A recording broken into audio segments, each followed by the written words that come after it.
Hello aspirants.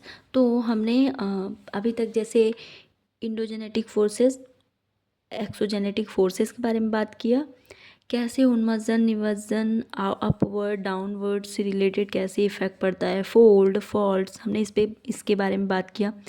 हमने previous last year के कुछ क्लासेस में जो है वेदरिंग के बारे में, हाउ टू माउंटेन कैसे बनता है, फॉर्मेशन, माउंटेन फॉर्मेशन के बारे में बात किया। कैसे हमारा जो इंडोजेनिक मतलब इंटरनल पार्ट है, आंतरिक जो एरिया है, वो किस किस पार्ट में डिवाइड है और कैसे डिवाइड है, ये सब हमने बात कर लिया था। आज हम पढ़ते हैं ज्वालामुखीयता, वोल्केनोसिटी। ठीक है, वोल्केनोसिटी के बारे में बात करते हैं। Structure of volcano, causes of volcanic eruption, materials ejected by volcanoes and classification volcanoes. कई टाइप्स के वोल्केनो होते हैं, तो आज हम डिटेल से वोल्केनो मतलब ज्वालामुखी के बारे में बात करते हैं। देखिए, जो काफ़ी फेमस जोग्राफ़र हैं R.S. मॉर्गन, कुछ जोग्राफ़र्स ने कुछ डेफिनेशन दी है द टर्म वोल्केनिसिटी। ज्वालामुखीयता में वे सभी क्रियाएं आती हैं जो गर्म पदार्थ के भूगर्भ से धरातल की ओर अथवा धरातल पर आने से ठंडी होती हैं। उसके कहने का मतलब है इंटरनल पार्ट में जो मैग्मा एंड लावा बन रहा है वो भूगर्भ से धरातल की ओर अथवा धरातल पर आने से रिलेटेड होती है। स्ट्रक्चर ऑफ वोल्केनो, ये है हमारा वोल्केनो इरप्शन का स्ट्रक्चर। ये आपका इंटरनल पार्ट हो गया। यहाँ पे जो है वो मैग्मा बन रहा है। मैंने आपको बताया था इंटरनल पार्ट में मैग्मा कैसे बनता है ना, रेडियो एक्टिव जो पदार्थ हैं उससे रिलेटेड। उसके अलावा जब वोल्केनो इरप्शन होता है तो एक नली के रूप में ऊपर आता है और वहाँ से चारों तरफ उसके फैल जाता है। जिस नली से आता है उसको निकास नली कहते हैं। और इस तरीके से जैसे आपको अगर प्रैक्टिकल करना है, आप अगरबत्ती, आपने सुना होगा अगरबत्ती में बहुत पतली पतली सी पॉलिथीन आती है, आप उसमें पानी डालिएगा, ठीक है, और अचानक से उस पॉलिथीन को नीचे से दबाइएगा, पानी आप देखेंगे जहाँ से ओपन एरिया है वहाँ से पानी चारों तरफ फैल जाता है। तो ऐसे प्रैक्टिकल करके समझ जाएंगे। तो उसी तरह तो जहाँ से निकल रहा है उसको निकास नली बोल देते हैं, और जो एरिया थोड़ा बहुत और ज़्यादा इसी से इफेक्टेड होता है उसको गौण शंकु बोल देते हैं। तो जो ज्वालामुखी पृथ्वी पर होने वाली एक आकस्मिक घटना है, मतलब सडन है। मैंने बताया था कि कैसे कैसे दो, तो सडन में कौन कौन सा होता है, एक वोल्केनो होता है, दूसरा अर्थक्वेक होता है। तो इससे भूपटल पर अचानक विस्फोट होता है और लावा, गैसेस, राख, कंकड़, पत्थर, धुआं वगैरह, फॉग वगैरह निकलता है, उससे बाहर निकलते हैं। इन सभी की जो निकलने की एरिया है वो है निकास नली, जिसे जो है वेंट और नेक भी कहते हैं, वोल्केनो का नेक कहते हैं इसे। लावा धरातल पर आने के लिए एक छिद्र भी बनाता है, ये होल बनाता है, जिसे यहाँ से निकलेगा तो इसे क्रेटर कहते हैं। इस छिद्र को क्या कहते हैं, क्रेटर कहते हैं। लावा अपने विवर के आसपास जम जाता है, इस क्रेटर के विवर या क्रेटर तो उसके आसपास जम जाता है और एक शंकु के आकार का पर्वत बना देता है, इसे ज्वालामुखी पर्वत कहते हैं। कई बार लावा जो है मुख्य नली के दोनों रंध्रों में से होकर निकलता है और छोटे छोटे शंकुओं का कभी कभी, ये जो मैंने आपको जो बताया ये ऐसे होता है, ठीक है। अब हम जानते हैं कोई भी चीज़ विदाउट रीज़न तो नहीं होगी। इवन आपकी लाइफ में मतलब कोई भी पार्ट आप देखना, विदाउट रीज़न कुछ भी पॉसिबल नहीं है। तो हम जानते हैं कॉजेज ऑफ वोल्केनिक इरप्शन। ज्वालामुखी उद्गार के कारणों के संबंध में जो हम जानते हैं वो बहुत लिमिटेड है सोर्सेस। क्यों? क्योंकि वोल्केनिक इरप्शन इंटरनल पार्ट से होता है। इंटरनल पार्ट की हम बहुत लिमिटेड एरिया में ही अभी तक हम जा पाए हैं और जान पाए हैं, हमारा इंटरनल पार्ट है ना। तो इस वजह से क्या होता है कि ज्वालामुखी को जो जानने का जो सोर्स है वो हम इंटरनल पार्ट से होने वाली जो घटनाएं हैं उससे ही एक एजम्पशन बनाते हैं, और क्योंकि कई बार वो चीज़ें रिपीट होती हैं तो हम उस चीज़ पे ट्रस्ट कर पाते हैं। कुछ इम्पॉर्टेंट 4 रीजंस माने जाते हैं वोल्केनिक इरप्शन के लिए। फर्स्ट, भूगर्भ में अत्यधिक का ताप का होना। भूगर्भ में तापमान बहुत ज़्यादा, टेम्परेचर बहुत ज़्यादा माना जाता है। इसका मेन रीज़न जो है वो रेडियो एक्टिव पदार्थ मतलब रेडियोधर्मी पदार्थों का विघटन मतलब एक दूसरे से टकराना, रासायनिक प्रक्रम, और कहते हैं कि ऊपरी जो दबाव है उसके कारण भी तापमान बढ़ता है और इस टेम्परेचर से चीज़ें मेल्ट होती हैं। एवरी 32 डिग्री मीटर पे 32 जो है मीटर पे 1 डिग्री सेल्सियस का टेम्परेचर बढ़ जाता है। तो भूतल के कमज़ोर भागों को तोड़कर वो बाहर निकलती हो ज्वालामुखी इरप्शन वोल्केनिक इरप्शन होता है। कमज़ोर भूभागों का होना ज्वालामुखी उद्गार के लिए जो है इसका सबसे ज़्यादा आवश्यक है कमज़ोर भूभागों का होना, क्योंकि ज्वालामुखी का जो लावा है वो कमज़ोर भूभागों को तोड़कर ही धरातल पर आता है। जो क्रेटर जहाँ से मेन निकलता है उस पॉइंट को क्रेटर कहते हैं। ज्वालामुखी पर्वतों का विश्व वितरण देखने से स्पष्ट हो जाता है। मतलब एग्जाम्पल अगर आप देखेंगे जहाँ ज़्यादा मोस्टली जो मैक्सिमम इरप्शंस होते हैं प्रशांत पैसिफिक ओशियन के तटीय भाग पर, पश्चिम द्वीप समूह पर, इंडीज माउंटेन पर, इस एरिया को आप देखेंगे कहीं ना कहीं एक सेंटर्ड पॉइंट है। तो ये असम्पशन होता है कि कमज़ोर भूभाग भी इसके लिए बहुत ज़्यादा इम्पॉर्टेंट होते हैं। गैसों की उत्पत्ति महत्वपूर्ण स्थान रखती है। गैसों में सबसे ज़्यादा जो है जलवाष्प इवेपोरेशन, जलवाष्प का होना सबसे महत्वपूर्ण होता है। वर्षा का जल जो है वो भूपटल की दरारों तथा रंध्रों द्वारा पृथ्वी के आंतरिक भाग में पहुंच जाता है और वहाँ पर अत्यधिक तापमान के कारण वो जो इवेपोरेट मतलब जलवाष्प जो है वो इतना गर्म होता है, इवेपोरेशन पर जलवाष्प में परिवर्तित हो जाता है। फिर वो समुद्र तट के नीचे से समुद्र जल भी रिस कर नीचे की ओर चला जाता है और जलवाष्प बन जाता है। जब जल से जलवाष्प बनता है तो उसका आयतन तथा दबाव बहुत बढ़ जाता है और वही भूतल को कमज़ोर एरिया देखकर वो विस्फोट हो जाता है, इरप्शन हो जाता है। फोर्थ है हमारा भूकंप। भूकंप से भूपृष्ठ में विकार आता है और भ्रंश पड़ जाते हैं, फॉल्ट्स आ जाते हैं। इन्हीं फॉल्ट से पृथ्वी के आंतरिक भाग से मैग्मा का निकलना जो है वो ईजी हो जाता है। ठीक है, अब हम देखते हैं कि वोल्केनो में मतलब ज्वालामुखी में जो मटीरियल्स निकलते हैं, पदार्थ निकलते हैं, वो कौन कौन से हैं। वोल्केनिक इरप्शन से ज्वालामुखी निस्सृत पदार्थ मतलब मटीरियल्स इजेक्टेड बाय वोल्केनोज। तो तीन पार्ट में डिवाइड कर देंगे, गैस, तरल पदार्थ और ठोस पदार्थ मतलब सॉलिड। ठीक है, लिक्विड। गैस कुछ इंपॉर्टेंट है जैसे hydrogen sulphide, carbon dioxide, ammonia chloride, है ना, हाइड्रोक्लोरिक एसिड, ये निकलता है। और जलवाष्प जो है वो 60 to 90% इरप्शन में निकलता है। तरल पदार्थ में हमारा जाता है लावा आ जाता है। अब लावा क्या है, तरल पदार्थ को लावा कहते हैं, बहुत ही गर्म होता है। जब ये निष्कासित होता है इसका जो टेम्परेचर है 600 से 1200 डिग्री सेल्सियस तक होता है, इसलिए कई बार लावे के साथ जल भी निकलता है। लावे की गति उसकी मतलब रासायनिक केमिकल स्ट्रक्चर्स, रासायनिक संरचना, भूमि के ढाल पर निर्भर करती है। इसकी गति अधिकतर धीमी होती है परंतु कभी कभी वह 15 किलोमीटर पर आवर भी चलती है। यह जो लावा है अधिक तरल तथा भूमि का ढाल अति तीव्र अगर हो तो 80 किलोमीटर पर आवर भी चलती है। मतलब इसका ऐसे है। ठोस पदार्थ सॉलिड जो है लैपली हम किसे कहते हैं, मटर के दाने जितना, मतलब कुछ शिलाखंड भी, इसमें से हमारे शिलाखंड भी निकलते हैं। तो जो मटर आपने देखा होगा, अगर मटर के दाने के समान वो शिलाखंड है तो उसे लैपली कह देंगे। और जो 6 to 7 सेंटीमीटर है, 1 मीटर तक है जो शिलाखंड, उसको हम ज्वालामुखी बम कह देते हैं, वोल्केनो बॉम्ब, है ना। कभी कभी बहुत छोटे छोटे नुकीले भी शिलाखंड चिपक कर निकलते हैं जिसे जो बोलते हैं वोल्केनिक ब्रिसिया बोल देते हैं, संकोणाश्म बोल देते हैं। ठीक है, अब हम करते हैं क्लासिफिकेशन ऑफ वोल्केनो, ज्वालामुखियों का वर्गीकरण। क्लियर करिएगा, मतलब ये समझ में तो आ रहा है ना, मतलब मैं आपको समझा पा रही हूँ, आपको ईजिली समझ में आ रहा है ये। और इस पे हम क्वेश्चंस भी देखेंगे, वो यूपीएससी के हो मेंस में या फिर यूपीपीसीएस को या एमपीपीएससी के हो। ठीक है, तो हमारा फोकस मेंस पे भी रहेगा, क्योंकि पहले हम पढ़ लेते हैं स्टैटिक पोर्शन, देन हम क्वेश्चन सॉल्व करेंगे कि क्वेश्चंस कैसे आते हैं। मैं एग्जांपल भी हालांकि दे दूँगी कि किस टाइप के आते हैं, ताकि आपका एक माइंड सेट हो कि हमें किस तरीके से पढ़ना है। जैसे मैंने अभी कुछ आंसर राइटिंग्स कराए हैं, तो आपको इतना तो पता है कि हमें इसमें कथा कहानी नहीं लिखनी है फालतू की, हमें टू द पॉइंट लिखना है, क्योंकि मैक्सिमम वर्ड्स जो होते हैं वो 125, 150 और 200 ही होते हैं, वो यूपीएससी ही क्यों ना हो। तो हमें टाइम वेस्ट नहीं करना है एग्जामिनर का। तो अगर हम इतना भी, अब वोल्केनो का क्लासिफिकेशन अगर पूछ रहा है, तो अगर आप इतना भी डिस्क्राइब कर पा रहे हैं तो 200 क्या, ये 250 मतलब मैक्सिमम ही चला जाएगा, अगर आप अच्छे से ब्रीफली भी बता पा रहे हैं, टू द पॉइंट बता रहे हैं, तो भी जो है ना, इनफ है ये। तो हम अब इसके बारे में बात कर लेते हैं, क्लासिफिकेशन के बारे में।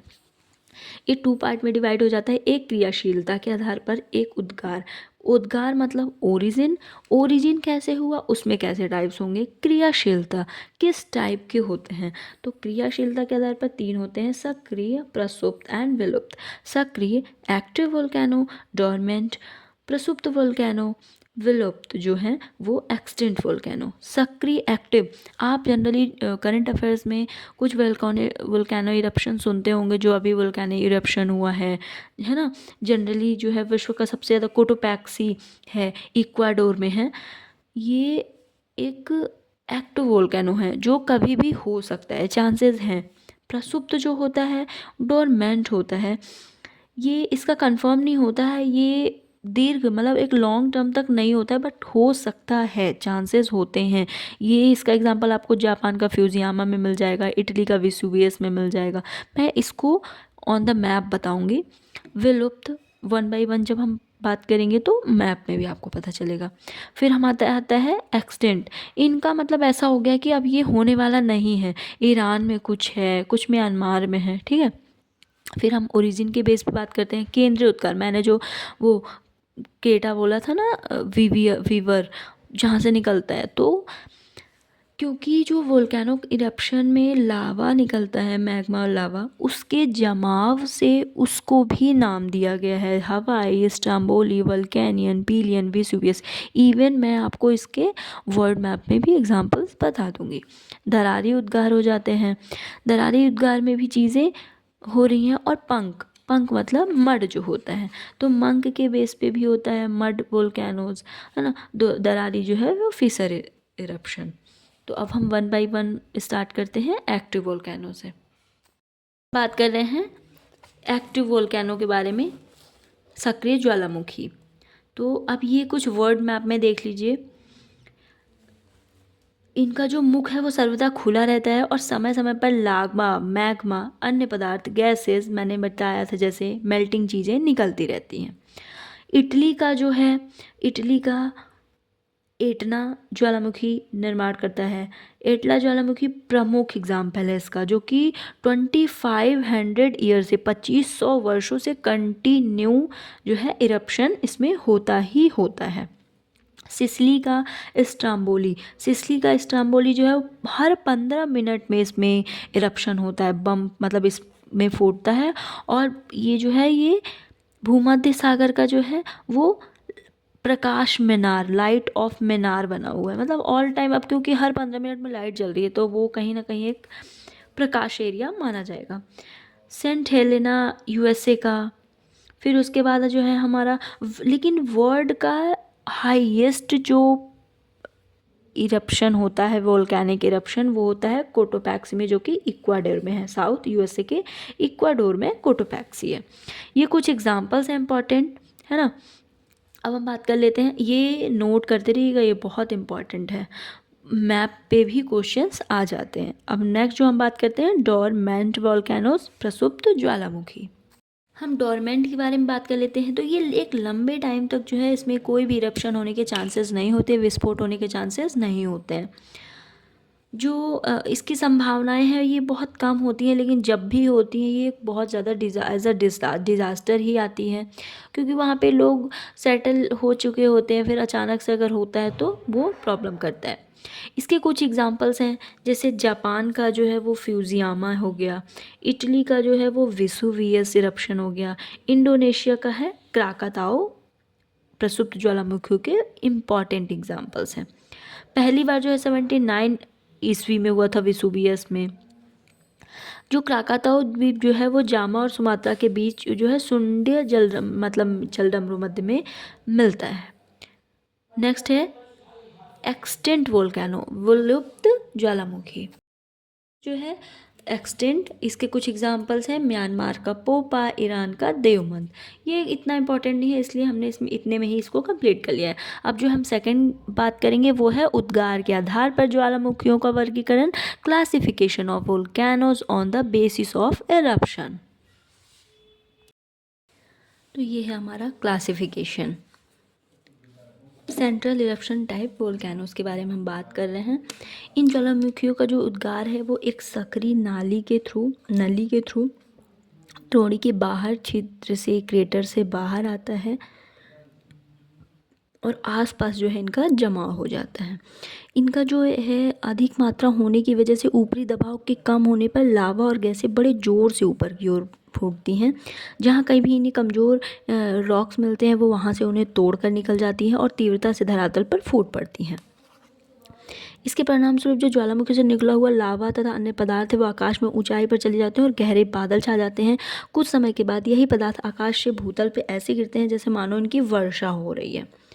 तो जो फर्स्ट है इसका हवाईयन, इसका जो स्ट्रक्चर होगा वो समथिंग कुछ ऐसा होगा। इन ज्वालामुखियों का उद्गार जो है वो तरल लावा की प्रधानता होती है और गैस की तीव्रता भी कम होती है। ऐसे में ज्वालामुखियों में भीषण विस्फोट कम ही होता है। तरल लावा जो है वो क्रेटर से निकलती है। अच्छा, इसमें गैस की तीव्रता, क्योंकि कोई भी चीज़ जब स्पीड में होगी तभी वो बहुत तेज़ से इरप्ट करेगी, क्योंकि इसकी स्पीड ही कम है तो ये आराम से निकलती है। ठीक है। इसके अलावा वायु के चलने पर लावा से जो है धागे के समान जब लावा निकलता है, क्योंकि एयर भी चल रही है तो कहीं ना कहीं उसमें एक स्ट्रक्चर दे देती है। तो यही स्ट्रक्चर है जो धागे की नुमा जो है हमें ये एक ऐसे ऐसे धागे की नुमा जो है दिखाई देती है ना। ये कुछ वायु इसे दूर तक उड़ाकर भी ले जाती है। इसको कुछ एग्जांपल्स हैं जैसे मोना लोआ हो गया, किलुआ हो गया, ये कुछ एग्जांपल्स हैं इस इरप्शन के हवाईयन तुल्य ज्वालामुखी के। कोलंबिया का पठार और आइसलैंड जो है, कोलंबिया का जो प्लेट्यू है और आइसलैंड है, ये इसके ही एग्जाम्पल हैं। नेक्स्ट है स्ट्रोम्बोली तुल्य ज्वालामुखी।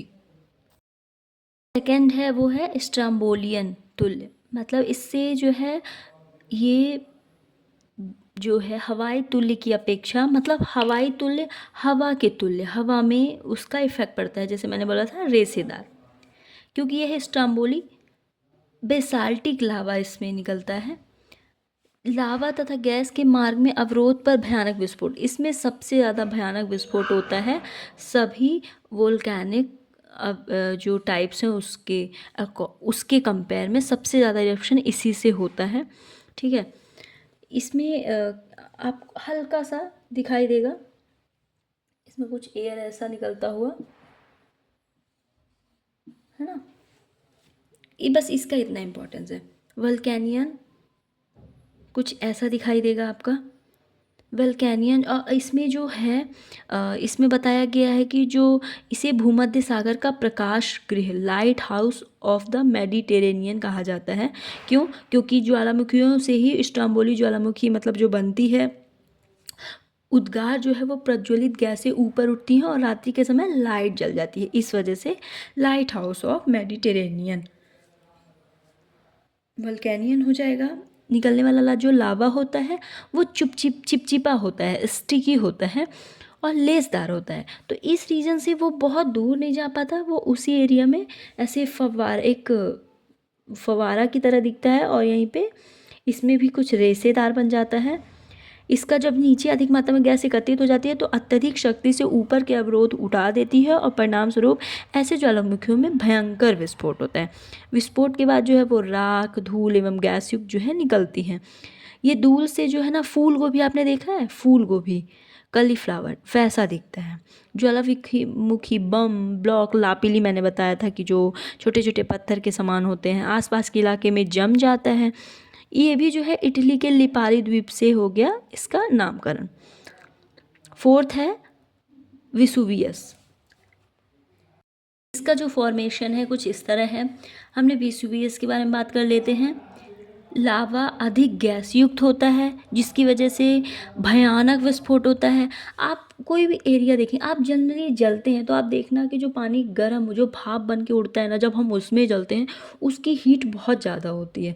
तो यही जो लावा है वो गैस युक्त, मतलब गैस, आप देखना जब कोई चीज़ एयर लॉक होती है तो उसको हटाने पे, उस चीज़ एरिया से हटाने पे वो अचानक से बूम बोलता है ना, तो लावा अधिक गैस युक्त हो जाता है। और अधिक गैस युक्त होता है, उछाल बहुत तेज़ होता है, इसकी वजह से अधिक ऊंचाई तक जाता है ये। बादलों का आकार इसके जो है वो फूल गोभी जैसा बन जाता है। ठीक है, नेक्स्ट है पिलियन।